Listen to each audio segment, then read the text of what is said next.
Bukas na ang dating ni Kirk, tungkol pala doon sa sinabi mong sabihin na natin sa kanya ang lahat.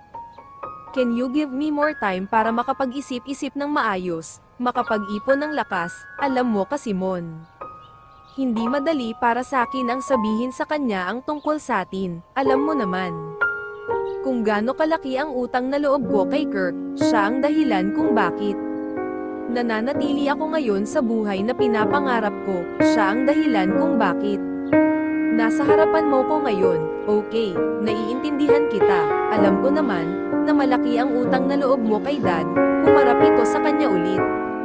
Hinawakan naman ito ang kanyang mga kamay at pinaghahalikan iyon, thank you, napangiting saad niya. Sa tuwa ay niyakap niya ito ng mahigpit, but, I have one favor, Sam. Nakikiusap na wika nito habang yakap-yakap pa rin niya, kumalas naman siya sa pagkakayap dito, what favor, please promise me, pagkadating ni Dad, no kisses and walang dapat mangyari sa inyo, Sam.